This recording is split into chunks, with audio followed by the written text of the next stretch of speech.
This will be Florida's next governor in 2026, and it's the most important election this state has ever faced. The right choice locks in DeSantis' legacy. The wrong one sends Florida straight back into the swamp in just one term. And if that happens, it could take decades to claw our way back out. In this video, I'll show you the top 5 contenders to run the great state of Florida, who Trump's already picked to be the next governor and whether he's right, and why the person who's actually gonna win is probably someone you've never heard of until now. Let's jump in. Here's the deal. We probably have the best governor in the United States in Ron DeSantis, but he's term limited. That means he can't run again in 2026. So we got a big problem. We need to find somebody that's gonna fight for Floridians just as hard as he has for the last 2 terms. Florida governors serve 4-year terms and are elected by the popular vote. You can do 2 back-to-back terms like DeSantis just did, and then you're out. The primary elections are on August 18th, 2026. That's where all the candidates are on the ballot, and it gets narrowed down to 1 Democrat and 1 Republican. Then, the general election is November 3rd, 2026, and the winner takes office with an inauguration on January 4th, 2027. Their official first day in office is January 5th, 2027. So the clock's ticking, and this next choice matters big. Now, let's look at the numbers. Back in 2020, Democrats had the edge in Florida with about 5.3 million registered voters compared to 5.17 million Republicans. That was about 130,000 more Democrats than Republicans. Fast forward to September 2025, and the game has completely changed. Florida now has about 5.7 million active registered Republicans and only 4.35 million Democrats. That's a lead of roughly 1.35 million Republicans over Democrats. And the biggest reason? Conservatives fleeing blue states during COVID lockdowns and moving here for freedom. That's why there's really zero chance a Democrat wins the governor's mansion. So we're only going to focus on Republicans. And here's a fun fact. Florida's only had 1 Democrat governor in the last 30 years. Know who it was? I didn't. His name was Lawton Chiles, and he left office in 1998. Now, when DeSantis won his re-election in 2022, it wasn't just a win, it was a total ass whooping. 6 million votes for him compared to Charlie Crist's 3.2 million. That's the largest margin for any Florida governor in 40 years. Florida used to be a swing state, but with that victory, DeSantis turned Florida into a red fortress. And people noticed. Not only did people move here by the millions over the last few years, Florida is setting massive tourism records. In the second quarter of 2025, 34.4 million tourists passed through the state, the highest number it's ever seen in any 3-month period. And you better believe that's got a lot to do with DeSantis' tough on crime laws and policies. But here's the warning. If the wrong governor follows, it's not just 4 wasted years. It's erosion, slow, steady, and dangerous. Imagine somebody letting the right to defend yourself in your own home slip away, letting us slide back into woke DEI nonsense, or letting COVID-era freedoms crumble. Florida isn't bulletproof. Legislative momentum moves fast. Once you open the wrong door, it's hard to slam it shut again. That's why this choice matters and why the next governor has massive shoes to fill. Pick somebody who locks in every win DeSantis made, and Florida is golden for a generation. Pick wrong, and you risk a mass exodus. We lose ground in education, the economy, tourism, and freedom. That 19-point landslide doesn't keep repeating unless the people keep seeing results. And does this mean we can never have DeSantis as governor again? Well, maybe not. Florida law says a governor can only serve 2 consecutive terms. If Uncle Ronnie D sits out the 2026 election, he can come back in 2030. That's fantastic news for Florida, but let's be real, he's got bigger things in mind. He's got a shot at the presidency, and that's the bigger play. And he's only 47. Did you know the average age of US presidents when they take office for the first time is 55?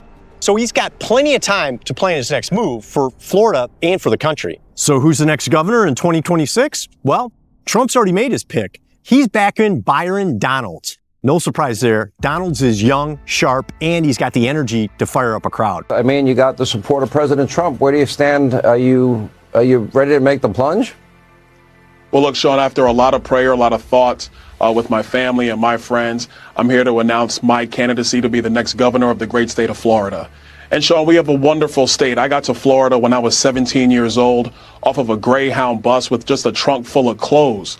And over the rest of my time in Florida, I built a family. I built a career, 17 years in financial services. He's also got the national name recognition that most state-level candidates just don't have. And that makes him a serious contender in the race. Financially, he's not going to struggle. The Trump endorsement guarantees donor backing and grassroots money that pours in from across the country.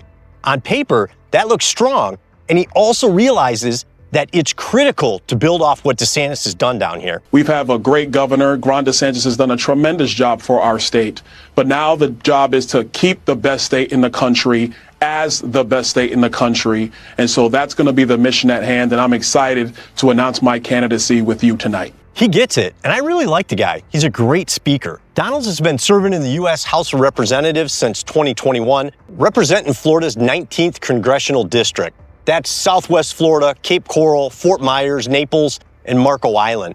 Before that, he spent 4 years in Florida state politics, serving in the Florida House of Representatives from 2016 to 2020. He built his reputation there as a conservative voice on education and finance issues. And before politics, Donalds worked in the banking, finance, and insurance industry, holding positions in wealth management and financial services. On the resume, he looks pretty solid. But here's the other side of it. Trump's support matters, but DeSantis' endorsement carries even more weight. That's important to remember. Florida's been shaped by DeSantis, and if the next governor doesn't have DeSantis' blessing, that's a red flag for a lot of people who want to keep the train rolling. Donalds knows how to get attention, which is what you need if you're going to win an election. But Florida needs someone who's going to carry forward DeSantis' policies without changing directions. And the truth is, DeSantis hasn't come right out and said he won't back Donalds, but his feelings aren't hard to read. He's dropped more than a few hints that Trump's pick isn't his pick, pointing out that Donalds wasn't around for the big wins that made Florida the free state. So in plain English, DeSantis is saying, this guy wasn't in the fight when it counted. So yes, Trump's endorsement gives Donalds an edge, but without DeSantis' endorsement, that edge might not be enough. He's talented, and I'm sure he'd do a fine job as governor, but without DeSantis standing behind him, I don't see the majority of Floridians lining up to vote for him. So Byron Donalds, I'm sorry, but you are not the next governor of Florida. I surprised you with that one, didn't I? Okay, so if it's not him, who the hell is it? Well, there's a couple more names that keep popping up. Second on our list is Paul Renner. If you don't know him, he's a Navy combat veteran, a former prosecutor, and he served as Speaker of the Florida House from 2022 to 2024. On paper, he looks like a strong candidate. He helped move conservative priorities through the legislature and kept the House in line during DeSantis' biggest battles. Recently, he filed to officially run for governor in 2026, trying to frame himself as the guy who will carry on the legacy. But here's the reality. DeSantis himself shot him down. Here's what he said. I'm not supporting Paul Renner. I think it was an ill-advised decision to enter the race. And if DeSantis doesn't support you, that's no bueno. So Paul Renner, I'm sorry, but you are not the next governor of Florida. Now, the third person on the list is Casey DeSantis. And if you don't already know, she's Ron's wife and Florida's first lady. She's a former TV journalist, a cancer survivor, and she's been a strong conservative voice on issues like mental health and helping families. Ron has even hinted saying she could run, saying she's as conservative, if not more conservative than him. Recent polling shows she's competitive. One survey had her statistically tied with Byron Donalds, 32% to 29% among Republican voters. That tells you she's not just a symbolic name. People really see her as an option. And I think Casey would be a strong pick, but I'm not sure all Floridians would support her. Some might just see it as nepotism. I also think there's a stronger candidate still out there. So Casey DeSantis, I'm sorry, but you are not the next governor of Florida. Now this brings me to a guy I seriously like, Blaise Ingoglia. I'd love to see this guy as the next governor because he's got a great attitude and the balls to actually get things done. Here's the deal. DeSantis appointed him to be Florida's CFO in July, and he's already shaking things up. Right off the bat, he's pushing to end property taxes for homeowners. He's not just whispering about tax reform like the rest of the politicians. He's partnering with DeSantis and demanding an amendment be put on the 2026 ballot. If that happens, voters will actually get to vote to eliminate property taxes. And that means homeowners are getting real relief. And they wouldn't be renting their homes from the government anymore in the form of property taxes. This guy goes to bat for regular people. But Blaze didn't stop there. He's been running Florida DOGE. That's the Department of Government Efficiency. It's like a financial SWAT team. He's been looking for waste, fraud, and abuse by auditing counties that keep jacking up their spending, even though they haven't seen their population increase or improved any city services. Take Broward County, for instance. Property taxes exploded almost 60% in 5 years, while population barely budged. No service improvements, just more money going out. Instead of returning the surplus to taxpayers, they spent it. Blaze's DOGE team wants to know why. They're digging into records and calling out the overspenders. That's the kind of fire you want in office. They ask us for permission to become a city, but then they turn around and they tax the heck out of their own citizens. Somebody has to look out for the citizens and the taxpayers. If the local officials won't do it, we're going to do it for them. I really love this guy. But Blaze has just come out and said this. My name is Blaze Ngolia. I speak 4 languages: English, profanity, sarcasm, and real. I'm running for chief financial officer because I am done watching taxpayers get screwed by governments gone wild. Governor DeSantis appointed me because he trusts my conservative record fighting for you. Now I'm going county to county, city by city, eliminating waste, fraud, and abuse. My message to the bureaucrats and career politicians funding their leftist mission on taxpayer dime is simple. You can run, but you can't hide. Common sense and fiscal sanity are making a comeback. No more DEI, no more taxpayer-funded illegal immigration, no more trying to turn Florida into New York or California. So Blaze Ignolia, I'm sorry, but you are not the next governor of Florida. But guys, we need to vote for Blaze for CFO in 2026. I've made a ton of videos about this guy because here's what he's pushing for. I'm laser focused on making our state affordable again, holding insurance companies accountable, and lowering taxes. And speaking of property taxes, why don't we eliminate them altogether for homesteaded properties? That's just part of my plan to protect the great state of Florida as your CFO. He's bold, relentless, and actually getting things done. If he keeps this up, one day he will be the governor of Florida. Now, let me introduce you to somebody I didn't know a ton about, but that's changing fast. This is Jay Collins. He's a decorated Army Special Forces combat veteran with over 23 years in service. He was wounded in Afghanistan in 2007, resulting in the amputation of his left leg, and he earned a Purple Heart for his service.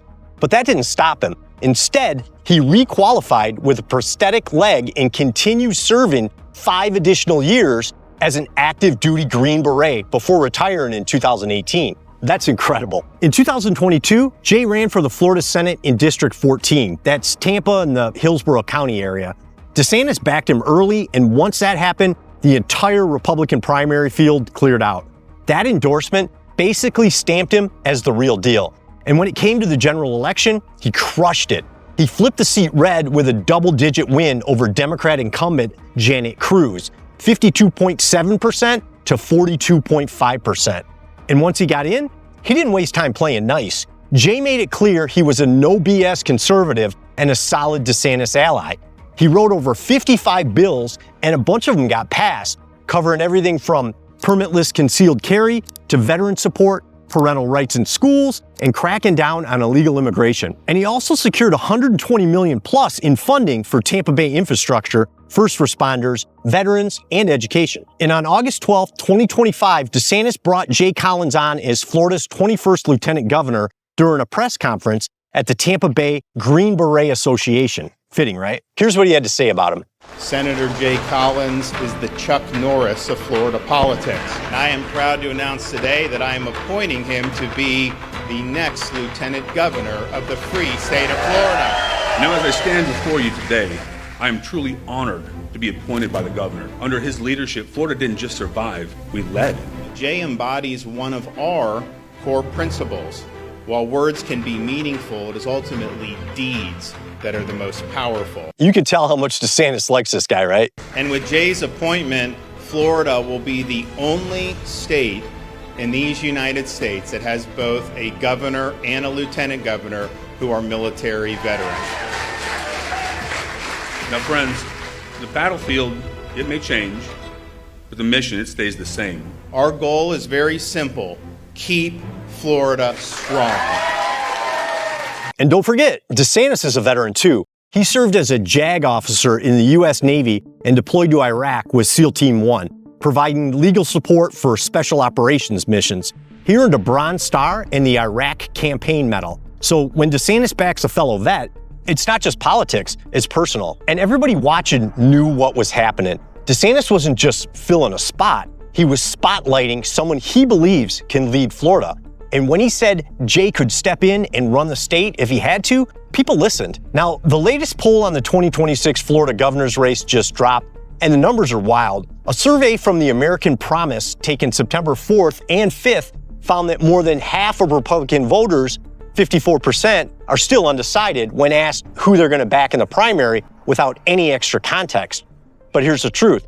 Once those same voters were told that Donald Trump had endorsed Byron Donalds, that undecided number dropped to 38%. That's a massive swing, and it shows just how much influence Trump has. But to me, that 54% undecided says one thing loud and clear. People are looking for direction. And remember, this is before DeSantis has even weighed in. I really believe that once voters hear DeSantis is backing Jay Collins, most of them are going to fall in line behind him. Trump's endorsement carries weight, no doubt, and it should. But in Florida, DeSantis is the man. His word is the one that seals the deal. But Jay's new to the statewide spotlight, and I'll be honest, he doesn't have the name recognition just yet. But here's the thing. He's been quietly building street cred, leading deportation efforts, staying locked in with DeSantis, and getting real praise as someone who could carry the conservative torch into the next chapter. He hasn't officially announced anything yet, but says he's assessing things based on family and what's best for the state. But let's be honest, military hero, state senator, vetted by DeSantis, and currently the second in command of the free state of Florida. This guy's a lock. And here's what most people don't know. He was homeless as a kid. He grew up with nothing and fought through it all. And instead of folding, he turned his life into service for this country and for Florida. That's not some polished political story. That's a real hero. And I'm saying it now. Jay Collins, you're going to be the next governor of Florida. And I got to tell you, moving to Florida is one of the best decisions I've ever made. Sunshine every day, palm trees, beaches, it's truly paradise. But it's even more than that. It's freedom. We got a governor who actually fights for Floridians. He's tough on crime and passes common sense laws that protect citizens. That's rare nowadays, but we gotta protect it. So watch closely over the next few weeks to see who DeSantis endorses. And no matter who your candidate is, make sure you get out and vote for him in the primaries on August 18, 2026. Because paradise only stays paradise if we protect it. Want some more good news about Florida? Click here to learn how DeSantis just scored a massive win over this leftist judge. She's siding with criminals over U.S. citizens, but DeSantis isn't backing down. And the fight isn't over yet. Click here and I'll see you there.